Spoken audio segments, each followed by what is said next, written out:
रहे हो, नहीं तो यहाँ जातिवाद दिखाई दिया और ना ही यहाँ धर्म की कोई बहुत बड़ी चिंगारी दिखाई दी। शूरवीरों की इस भूमि पर कभी आपसी मतभेद नहीं हुआ। बार इकरा हसन भारी वोटों से चुनाव जीतेगी। इकरा चौधरी के जो पिताजी रहे मनव्वर हसन थोड़ी उम्र में चारों सदनों में पहुंचे और अपना एक रिकॉर्ड स्थापित किया। उनमें तहसील नहीं बनी थी, नया जिला हुआ था शामली। कैराने की तहसील के 2 हिस्से होने थे और उनमें तहसील बनाई गई। लेकिन आज वहाँ समाजवादी पार्टी का कोई पत्थर नहीं है, पत्थर वहाँ भारतीय जनता पार्टी का लगा हुआ है। मेरे गांव शामली शामला में बहुजन समाज पार्टी के समय में वहाँ 132 केवी का बिजली घर लगा, जिससे यहाँ के लाखों लाखों लोग प्रभावित हुए, जिसमें भाजपा का कोई रोल नहीं था। बिजली घर पे जब आप जाओगे वहाँ पत्थर लगा हुआ है भाजपा के बाबू हुकम सिंह जी का। इतिहास चुराने के लिए तो कुछ भी इतिहास चुराया जाए। उग्र सिंह चौहान की तरफ से आप सभी को प्रणाम, नमस्कार, राम राम। आज दौर चल रहा है चुनाव का, चारों ओर एक ही शोर है। चुनाव वोट लोकसभा 24 का चुनाव, 18वीं लोकसभा का चुनाव हो रहा है, सन 24 है। हम लोग कई बार ये सोचते रहे कि पहली बार चुनाव हो रहा है, इससे पहले भी चुनाव हुए हैं, ऐसी कोई बात नहीं। ये 18वीं लोकसभा है और 18 के 18 बार कोई ना कोई उम्मीदवार कैराना लोकसभा में निश्चित रूप से आया होगा। इसमें तो कोई झूठ बात है ही नहीं, कटु सत्य है। इस बार अपना भाग्य आजमाने के लिए समाजवादी पार्टी ने एक नई लड़की, अनमैरिड, बिल्कुल नई लड़की जो स्टूडेंट है, पढ़ते पढ़ते, वो थोड़ी उम्र की, उस पे दाव खेल लिया और उसे चुनाव मैदान में ले आए समाजवादी पार्टी इंडिया गठबंधन ने। उसका नाम है इकरा हसन और उनके सामने खड़े हैं प्रदीप चौधरी, जो बड़े कद्दावर नेता हैं, रूलिंग पार्टी, सत्तारूढ़ पार्टी के सांसद रहे। लेकिन उनकी निष्क्रियता रही, क्योंकि वो हमेशा ये सोचते रहे कि किसी का करा कराया तुम्हें मिलता रहे। अब तक पिताजी का करा कराया मिला, फिर मोदी जी के नाम पे चुनाव लड़ लिया। अब उसका परिणाम ये है कि इस बार उन्हें भारी विरोध का सामना करना पड़ रहा है। इस बार भी वो सोच यही रहे थे कि शायद मोदी जी वाला ही फार्मूला चल जाएगा और तुम मोदी जी के नाम पे ही वो टिकट दे देंगे, चुनाव लड़ देंगे, बात बन जाएगी। लेकिन ऐसा नहीं हुआ। कैराना लोकसभा का बहुत पुराना इतिहास है। अब तक कैराना लोकसभा जब सन 1952 में पहली बार चुनाव हुआ, उससे लगा के आज तक इस पर जितने उम्मीदवार खड़े हुए और जितने प्रत्याशी चुनाव में जीते, उनमें से ये मान के चले आप 6 बार जाट, 7 बार मुसलमान, 1 बार राजपूत और 1 बार हिंदू गुज्जर चुनाव जीते। और इस बार भी ऐसा लग रहा कि यहां का चुनाव मुसलमान के खत्ते में ही जाएगा। जो जाति से तो गुज्जर है लेकिन धर्म से मुसलमान है, वो है इकरा हसन। अब देखने की बात यह है कि सबसे पहला जो यहाँ ये मान के चले आप, शुरू में सबसे पहले सन 52 के बाद में पहला जो एमपी बना वो एक आजाद थे, ठाकुर साहब यशपाल सिंह। उसके बाद में लाइन लगती चली गई, सभी जातियों के, सभी धर्मों के लोग बाग यहाँ आए, एक से एक लोग आए।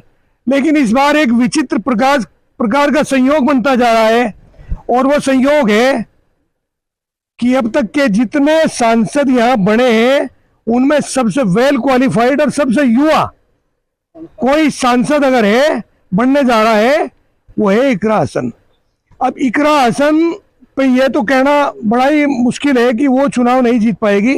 वो तो पक्का है कि चुनाव तो उसे जीतना ही जीतना है, क्योंकि Rajput vote, Saini vote, Kashyap vote, ये वोट जो भाजपा के साथ हुआ करते थे इस बार फिर इकरा के साथ है। उनके मुसलमान प्लस में जो है वो वोट, प्लस उनके बड़ों के परंपरागत वोट। क्योंकि इस 18वीं लोकसभा में अब तक जो 17 सांसद बने, उनमें तो 4 तो इनके घर के ही रहे, 4 बार तो इनके घर को कोई मौका मिल गया। तो इतनी वेल क्वालिफाइड लड़की जो कम उम्र में, जिसने LLM इंग्लैंड से किया हो और इंग्लैंड की ऑक्सफोर्ड यूनिवर्सिटी से ही इंटरनेशनल पॉलिटिक्स में PhD कर रही हो, और वो निडरता से, बड़ी भावुकता से, बड़ी मासूमियत से, बड़ी सोच-बोझ से, एक शब्द भी फालतू ना बोलना पड़े, नपे तुले शब्दों से लोगों को जो संबोधित कर रही है, उसका परिणाम दिखाई ये दे रहा है कि ये चुनाव इस बार इकरा जीतेगी। कैराने का इतिहास, कैराना एक प्राचीन नगर है, पुराना दानवीर कर्ण की नगरी है। मराठों का भी यहाँ बड़ा दखलंदाजी रही। मराठों ने यहाँ माता का मंदिर बनवाया, एक तालाब खुदवाया, और बड़े बड़े संगीत के विशेषज्ञ, संगीत के महारथी इस धरती ने पैदा किए। बड़े बड़े अच्छे व्यापारी यहाँ पैदा हुए। संगीत जगत के जाने मानी हस्ती मन्नाडे जी कैराने की धरती पर आए।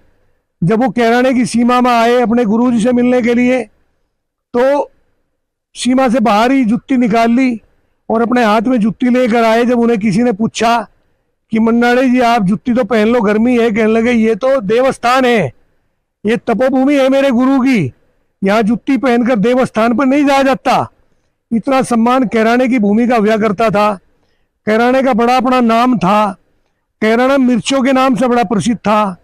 हांडी का, मिट्टी की हांडी के नाम से प्रसिद्ध रहा, जिसमें साग बनाया जाता था, दाल बनाई जाती। और ये कैराना रंगाई, कपड़े की रंगाई, जो खादी का कपड़ा है, सूती कपड़ा है, उस कपड़े पर रंगाई का भी बहुत बड़ा कारोबार कैराने में रहा। कुछ दिन पहले कैराने को क्राइम की नगरी के नाम से इस पे धब्बा लगाया गया। इसे कहा गया कि कैराना क्राइम की नगरी है। पलायन का मुद्दा इस पर लगाया गया। बहुत सारे मुद्दे लगे, बहुत सारे मुद्दे उठाए गए, बहुत सारे आरोप लगे, लेकिन इसमें कोई दो राय नहीं कि कैराने में कभी हिंदू मुसलमान झगड़ा नहीं हुआ। कैराना ऐसी जमीन है जहां हिंदू मुसलमान झगड़ा नहीं हुआ। जिस आदमी को, चाहे यहाँ हुक्म सिंह रहे हो, चाहे मुनव्वर हसन रहे हो, दोनों के समय में सब जगह झगड़े हुए, आग जली, धर्म की आग जली, सांप्रदायिकता की आग में बहुत सारे लोग जले, जातिवाद का जहर लोगों में घोला गया। ना ही तो यहाँ जातिवाद दिखाई दिया और ना ही यहाँ धर्म की कोई बहुत बड़ी चिंगारी दिखाई दी। कला की इस भूमि पर संगीत की इस धरा पर जहाँ अनेकों कवि पैदा हुए हैं, दानवीरों की इस भूमि पर, शूरवीरों की इस भूमि पर कभी आपसी मतभेद नहीं हुआ, कभी झगड़ा नहीं हुआ। अंग्रेजों के साथ ये लोग बड़ी बाखूबी से लड़े। और सही तो ये भी है कि अंग्रेजों के समय में इनके जो बलिदान और कुर्बानियां रही वो जग जाहिर है। कैराना पुणे एक बार फिर एक नया इतिहास रचने जा रहा है, और वो इतिहास है पश्चिमी यूपी की पहले चरण के हो रहे मतदान में सर्वाधिक वोटों से जीतने वाला प्रत्याशी। मुझे ये लग रहा कि आज के दिन भले ही चाहे ये मोदी नाम की माला जपने वाले, मोदी चालीसा का गुणगान करने वाले, भाजपा की अफीम खाए हुए, भाजपा के नाम की भांग पिए हुए, जिनका नशा 6 साल में उतर जाना चाहिए था, 10 साल में भी ना उतरा, वो चाहे समय तो कुछ भी ले, पर वास्तविकता ये है कि इस बार इकरा हसन भारी वोटों से चुनाव जीतेगी और कैराने के इतिहास को पुनः एक बार स्थापित करेगी उस श्रेणी में लाने के लिए जिसमें इससे पहले हुआ। क्योंकि कैराना एक ऐसा कस्बा है, कैराना एक ऐसी लोकसभा है जिस पर इसी के इकरा चौधरी के जो पिताजी रहे मुनव्वर हसन थोड़ी उम्र में भारत के चारों सदनों में, जो बहुत थोड़ी उम्र में चारों सदनों में पहुंचे और अपना एक रिकॉर्ड स्थापित किया। दुनिया ने जिन्हें जाना, और वो बड़े लिबरल आदमी थे, उनकी बहुत सारी बात देखते रहे हम लोग उन दिनों भी। हम हालांकि विरोध में थे, हम तो संघ के आदमी रहे, भाजपा में काम करते रहे, लेकिन जब उनके बारे में, मुनव्वर जी के बारे में देखते थे, पता लगता था कि उनकी बराबर का कुर्ते को लोग खींच दे के पाड़ दिया करते थे और वो कभी झुंझलाते नहीं थे, विशेष हिंदुओं पे। भले ही चाहे बाद में रात को बैठ के मुसलमानों को कितना भी समझा लेते हो, लेकिन जिस टाइम पे वहाँ उनके उसमें मीटिंग में हिंदू हुआ करते थे या समस्या का समाधान कोई के बारे में लेकर जब हिंदू वहाँ जाते थे तो वो अक्सर मुसलमानों को ही गाली दिया करते थे और मुसलमानों के बारे में बुरा भला कहा करते थे। हिंदुओं को कभी उन्होंने गलत शब्द नहीं बोले, गलत शब्दों से नहीं नवाजा। वो सारे काम की ये सब जगह है कि हर धर्म के लोग बाग और जाति के लोग बाग अपनों को बहुत ज़्यादा लाइक करते हैं। उन्होंने भी संभवतः हो सके कि थोड़ा बहुत काम इन लोगों से ज़्यादा किया होगा, लेकिन काम तो इस क्षेत्र में जो भी कुछ हुए वो सब समाजवादी पार्टी या बहुजन समाज पार्टी या राष्ट्रीय लोकदल के समय में ही हुए। उनके अलावा हालांकि राष्ट्रीय लोकदल की कभी कोई सरकार नहीं रही, लेकिन उनके भी लोगों का बड़ा योगदान इस क्षेत्र के डेवलपमेंट में, इस लोकसभा के डेवलपमेंट में रहा है, कि विकास में रहा, अन्य का किसी का नहीं रहा। आज के दिन आप यहाँ जो भी कुछ देखें, आपको जो भी दिखाई देगा, जो भी विकास, मैं आपको ऊन तहसील के बारे में विकास की बात बताऊं या टोटल विकास ही भाजपा के गैर मौजूद भी के जो समय के शासन रहे, चाहे वो सपा का रहा चाहे बसपा का रहा, उस समय में हुआ। रही इतिहास चोरी करने की, इतिहास चोरी करने का उसका तो समझ है उनकी, कुछ भी कर ले, जब जिसकी सत्ता हो वो कुछ भी कर सकता है। यहाँ ऊन में तहसील बनी और ऊन की तहसील सबको पता, सर्वविदित है कि तहसील में एक उपचुनाव हुआ था नाहिद हसन का, समाजवादी पार्टी का। समाजवादी पार्टी के उस चुनाव में हमने पहली बार नाहिद को वोट दी थी। उससे पहले हमने कभी नाहिद को वोट नहीं दी थी, समाजवादी पार्टी को वोट नहीं दी थी। हम भाजपा के कार्यकर्ता थे, भाजपा को वोट दिया करते थे। लेकिन कितनी जुबान के धनी वो लोग थे, शिवपाल जी ऊणमाए और ठाकुर ओम प्रकाश जी जो जिला प्रभारी थे, वो पूरे जिले का, पूरी कॉन्स्टिट्यूंसी का उन्होंने भ्रमण किया, घर घर गए, गांव दर गांव गए और उन्होंने एक वायदा किया था कि आप इस चुनाव को जिताएं और हम आपको तहसील देंगे। ऊन में तहसील नहीं बनी थी, नया जिला हुआ था शामली। कैराने की तहसील के 2 हिस्से होने थे और ऊन में तहसील बनाई गई। उन्हीं के समय में पूरी बिल्डिंग बनी, उनके समय में सब काम हुआ, तहसील शुरू हुई। लेकिन आज वहाँ समाजवादी पार्टी का कोई पत्थर नहीं है, पत्थर वहाँ भारतीय जनता पार्टी का लगा हुआ है। कुछ दिनों के बाद में जब इस चीज़ पर चर्चा हुआ करेगी तो वे लड़के जो इसके बाद पैदा हुए वो गर्व के साथ ये कहा करेंगे, नहीं ये तहसील भाजपा ने बनवाई, जबकि इसमें भाजपा का कोई रोल नहीं था।